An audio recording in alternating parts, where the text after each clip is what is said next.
In this video, we will see why Fiverr is bad. Let's get started. Here is my Fiverr account. If you don't have one, first create one with Google or an email account. Fiverr is a multinational online marketplace for freelance services. Fiverr's platform connects freelancers to people or businesses looking to hire for their projects. Freelancers work from a variety of workplaces.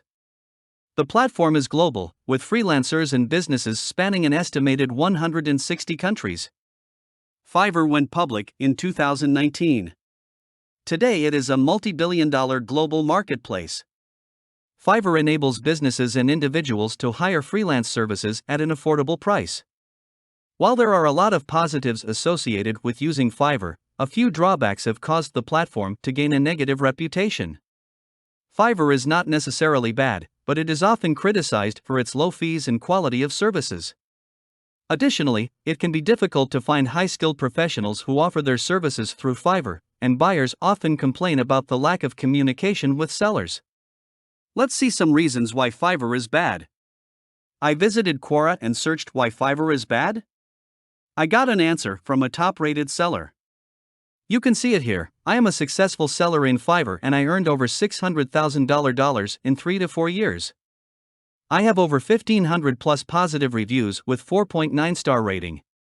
At this moment, it seems I wasted all these years for Fiverr. They were not popular when I joined.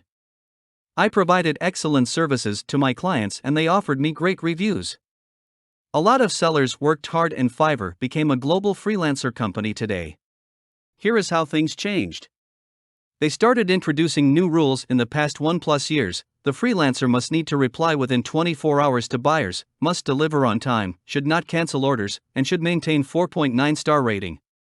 If you maintain all those, then your level remains or it demotes. When it demotes, you are not going to get the orders like you did, they are going to reduce by 150%. From the day they introduced those rules, I was not at all able to meet their guidelines. Earlier I used to work as a freelancer as per my will, now I need to work on Fiverr's will and their rules and they take 20% commission and in return, I am on the one in my life which will take effect. It means my life is over now. Apart from the above things, Fiverr doesn't care about sellers, all it needs is buyers. There is no safety to the seller if any buyer plans to play the game. If the buyer has any issue with the order, Fiverr is ready to help by punishing the seller or by canceling the running order. But if the seller is facing any issue with the order, it simply says we cannot do anything on the buyer's behalf, so in the end, the buyer will get his work done worth $300 for $50. The amount will get debited anytime from your Fiverr account if any buyer raises disputes in PayPal. For all the disputes you have, there is nothing you can do. We cannot contact Fiverr, PayPal, or the buyer, we cannot even see many details. Once disputed, nothing can be done.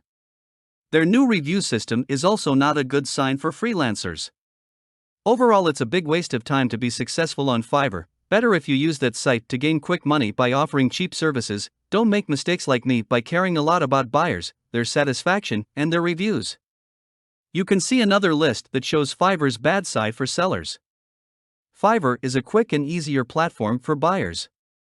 It is not very friendly with custom gig. So, offer a service that involves less custom work and reuse your service.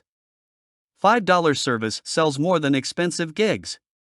Have more $5 gigs and offer high-value gigs at fewer numbers. More sales equals higher ranking. Don't fight with buyers. No matter how bad they are, you cannot win. You will lose. Whatever buyers do, they are always right. Simply solve it, if cannot be solved, refund. Or you will end up with negative reviews. Be smart when you offer your service. Response rate will hurt you. It is impossible to reply 24 hours round the clock. Use template message. It would help you better on the go using the Fiverr app. Like any other freelancing platform, buyers are protected, the same goes for Fiverr. If you want to be successful, learn this and strategize your service based on this. In simple words, if you are a freelancer working on Fiverr, you must follow their rules and guidelines to work. These are a few reasons why Fiverr is bad. I hope you learned something from this video. If you have any question, don't hesitate to comment down below. And thank you for watching.